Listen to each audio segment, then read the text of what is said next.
جس بیرونی سازش کا بڑا شور تھا جس کے تانے بانے مختلف ممالک سے ملائے گئے، اس کا تو بالکل آڈیو لیکس نے تمام چیزیں کھول کے رکھتی. تو کیا کہیں گی آپ یہ آڈیو لیکس کے حوالے سے جو یہ کے بعد دیدیں آتی جا رہی ہیں؟ دیکھیے، حیرانگی کی بات تو یہ ہے کہ جو چیز آپ اس کی اٹھائیں، اس کو میں خواہ فتنہ نہیں کہتی، جو چیز آپ اس کی اٹھائیں اس میں سے سازش نکلتی ہے. تو ان کا اصل نام تو سازش خان ہونا چاہیے.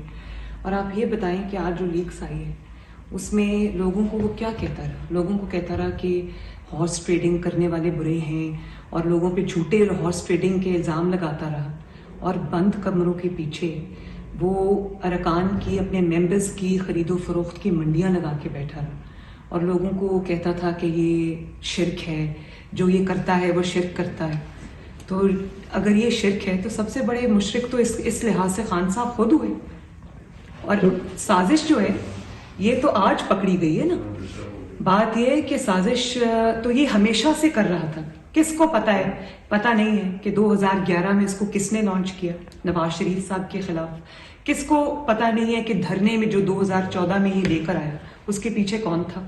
کس کو یہ پتا نہیں ہے کہ جب 2018 کا الیکشن تھا اس میں کیونکہ نواز شریف سے جیتنا مشکل تھا، نواز شریف کو مسلم لیگ نون کو ہرانا مشکل تھا، تو کس کو یاد نہیں ہے کہ کس طرح سے چن چن کے نواز شریف کے جو الیکٹیبلز تھے، جو ان کے وننگ ہارسز تھے، جو ان کے کیونکہ ظاہر نواز شریف صاحب کی مقبولیت اس وقت اتنی زیادہ تھی کہ الیکشن جیتنا، ان کو پتا تھا کہ نواز شریف صاحب کے ساتھ اگر فاؤل پلے نہ کیا گیا تو الیکشن جیت جائیں گے. تو آپ یہ دیکھو کہ کس کو وہ دن یاد نہیں ہے کہ کس طرح سے ایک ایک جو جیتنے والا ہمارا ممبر تھا اس کو اٹھا کر الیکٹورل فیلڈ سے باہر کیا گیا. کس طرح ان کو پتا تھا کہ نواز شریف صاحب کے رہتے ہوئے یہ الیکشن نہیں جیت سکتا، تو کس طرح نواز شریف پر جھوٹا مقدمہ بنا کر، ان کو جھوٹے مقدمات میں الجھا کر، ان کو نہ صرف یہ کہ پولیٹیکل ارینا سے باہر کیا بلکہ ان کو جیلوں میں ڈالا، جھوٹی سزائیں دی. کس کو پتا نہیں ہے کہ بلوچستان میں کیا ہوتا رہا، کس طرح حکومت بدلی گئی. کیا وہ ہارس ٹریڈنگ کے بغیر ہوئی تھی؟ کیا وہ شرک کیے بغیر ہوئی تھی؟ یا کیا وہ ارکان کی جو خرید و فروخت ہے اس کے بغیر ہوئی تھی؟ اس کے بعد جب سینٹ کا الیکشن تھا، بزنجو صاحب ہمارے کینڈیڈیٹ تھے، تو جو اپوزیشن تھی اس کے اراکین کی تعداد پوری دنیا کے سامنے حکومتی اراکین سے کہیں زیادہ تھی. اور آپ نے سینٹ الیکشن کا رزلٹ دیکھا کہ یہ سازش کر کے جیت گیا. پوری دنیا نے دیکھا کہ کس طرح وہ مائکس لگائے گئے، چھپا کے کیمراز لگائے گئے، اور کس طرح سے وہ اٹھا کے اراکین کو کنٹینرز میں بند کیا گیا، ان کو فون کرائے گئے. تو کر تو وہ یہ ہمیشہ سے رہا تھا. بات صرف یہ تھی کہ یہ پہلی بار اس کی سازش ناکام ہوئی ہے. اور اس کی وجہ یہ ہے کہ اب نہ ہاتھ ہیں، نہ آنکھیں ہیں، نہ کان ہیں، اور بیساکھیاں نہیں ہیں. تو سنتے ہیں اور روز دعویٰ کرتا ہے کہ میں پاپولر ہوں، میں یہ ہوں. آپ صرف یہ دیکھ لیں کہ بیساکھیاں ہٹی ہیں تو کس طرح زمین پہ منہ کے بل آ کے گرا. میڈم اس میں اور ایک اور بات یہ کہ جیسے یہ کامیاب ہوتا ہے سازشوں میں، یہ پہلی بار اس کی سازش ناکام ہوئی ہے. اسی طرح یہ پکڑا بھی پہلی بار گیا ہے. کرتا یہ ہمیشہ سے یہی رہا ہے، فاؤل پلے کرتا رہا، آج پکڑا پہلی بار گیا ہے. تو اللہ تعالیٰ کی لاٹھی بے آواز ہوتی ہے، ہمیشہ سے اس طرح سے سازشیں کامیاب نہیں ہوتی. اب پوری دنیا ان کا یہ سیاہ چہرہ دیکھ رہی ہے. میڈم آڈیو لیکس یہ دوسروں کے بارے میں جو کہتا رہا، لیکن جو آڈیو لیکس آئی ہیں اس میں اداروں کو بھی اس نے نشانہ بنایا اور ثابت ہو رہا ہے. اس میں آپ کیا کہنا چاہیں گی؟ اور یہ خاص طور پہ سب سے زیادہ عمران خان آپ پہ ہی تنقید بھی کرتے ہیں. جو آج بھی ایک آڈیو لیک آئی ہے میر جعفر، آڈیو لیکس کا یہ اس کے بیانیے پہ کیا اثر سمجھتے ہیں جو لوگ اس کو فالو کر رہے تھے یا کر رہے تھے؟ ان آڈیو لیکس پہ آپ کیا کہنا چاہیں گے؟ دیکھیے، میں تو اس پہ یہی بات کہنا چاہوں گی کہ آڈیو لیکس جو ہے نا، وہ یہ اپنے بیانیے کی بڑی بات کرتا ہے. آج قوم کو پتہ چل گیا ہے، آج صرف قوم کو نہیں بلکہ جو کبھی یہ مان کر چلے تھے، جو اس کے اپنے سپورٹرز تھے جنہوں نے اس کی بات پر یقین کیا تھا، تو آج وہ لوگ بھی سوال کرتے ہوں گے. پوری دنیا کے سامنے اس کا جو سازشی چہرہ ہے وہ سامنے آیا ہے. بات صرف یہ نہیں ہے کہ آڈیو لیکس آئی. آپ دیکھیں آڈیو لیکس میں آڈیو لیکس نے اس کے بیانیے کا تیا پانچا کر دی، کیونکہ وہ ہر چیز جو اس نے بیانیے میں کبھی کہی تھی وہ سب جھوٹ تھی، وہ سب سازش تھی. میڈم چھانگا مانگا کا الزام لگتا رہا بڑا زور شور سے، چھانگا مانگا میں خرید و فروخت. اب جو نئی آڈیوز آئی ہیں اس میں تو 5 بندے خریدنے کا بالکل صاف و شفاف سنا جا سکتا ہے. تو اس حوالے سے ایک کیا کہیں گی کہ جو ضمیر فروش کہا جا رہا تھا افراد کو، اور آج وہ شخص خود ہی.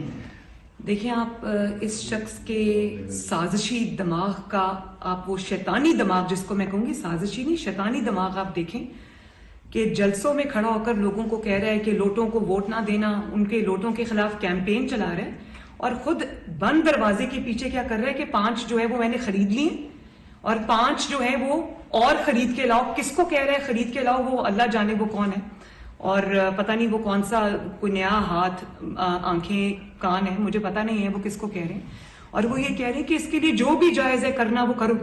لوگوں کو جلسے میں کھڑا ہو کے کیا بھاشن دیتا ہے، لوگوں کو جلسے میں کھڑا ہو کر مذہب کو استعمال کرتا ہے، ان کے اوپر اٹیکس کرتا ہے، ریاست مدینہ کا دعوے دار ہے، اور لوگوں کو شرک کا مطلب سمجھاتا ہے، اور بند دروازے کے پیچھے یہ شخص کے اس سے بالکل الٹ کام کر رہا ہے.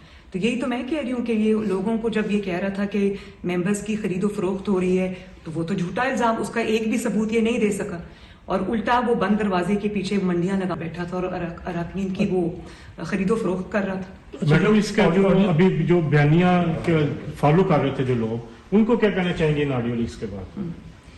میں تو ان کو یہ کہنا چاہوں گی کہ مجھے ہمدردی ہے ان کے ساتھ کہ انہوں نے کبھی اس کی بات پر یقین کیا ہوگا. تو اس شخص میں اتنی اخلاقی جرت تو ہے نہیں کہ اس کو اگر کوئی یہ کہے کہ تم اپنے لوگوں سے معافی مانگو. بس اس کی سزا یہی ہے کہ اس کا جو گھنونا چہرہ ہے، جو اس کا ڈبل فیس ہے، وہ لوگوں کے سامنے آ گیا. اس کی ہر بات جھوٹ نکلی، اور آج جو اس نے جو ابھی آڈیو لیکس آئی ہے، اس نے مجھے ابھی اس کا میرے پاس ٹرانسکرپٹ ہے، اس میں وہ یہ کہہ رہے ہیں کہ آپ نے میر جعفر اور میر صادق کو لوگوں کو سپون فیڈ کرنا ہے اور برانڈ کرنا ہے. تو آپ ان کی سازش دیکھیں کہ ابھی آپ یہ کہہ رہے ہیں کہ آپ نے برانڈ کرنا ہے میر صادق، میر، ابھی ہمت نہیں ہے نام لینے کی.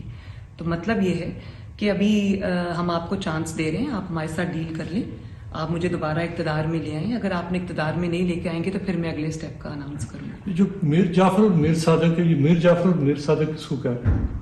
یہ تو وہ خود بتائیں گے میر جعفر اور میر صادق وہ کس کو کہہ رہے ہیں.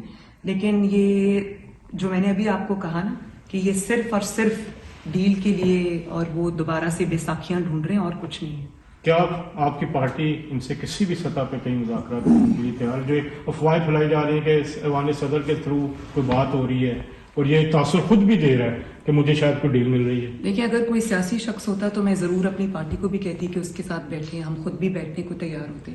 لیکن جو شخص کے اوپر یہ الزام صرف الزام نہیں ہے بلکہ جرم ثابت ہوا کہ وہ بیرونی طاقتوں سے پیسے لے کر آیا، جس کو میں FFF کہتی ہوں، فورن فنڈڈ فتنہ. تو بیرونی طاقتوں کا غلام ہے، لوگوں کو آزادی کا بھاشن دیتا رہا اور بند دروازوں کے پیچھے وہ ان کو بیوقوف بناتا رہا، سازشیں کرتا رہا. وہ تو اللہ تعالیٰ نے اب پوری دنیا کو دکھا دیا. تو بات یہ ہے کہ ایک فورن فنڈڈ فتنہ جو لانچ ہی اسی لیے کیا گیا ہے کہ وہ اس ملک میں تباہی لائے، اس ملک میں فتنہ لائے، اس ملک میں انتشار لائے، اس ملک میں پولیٹیکل سٹیبلٹی نہ آنے دے. اس کے ساتھ بیٹھنا نہیں ہے، اس کو عبرت کا نشان بنانا ہے، اس کو قانون کے حوالے کرنا ہے کہ کس طرح سے 22 کروڑ ملک کے ساتھ وہ کہتا ہے کھیلنا ہے. تو یہ کھیلنے کی اجازت اس کو ہم نہیں دیں گے انشاءاللہ تعالیٰ. اس کو قانون کا سامنا کرنا پڑے گا. Thank you.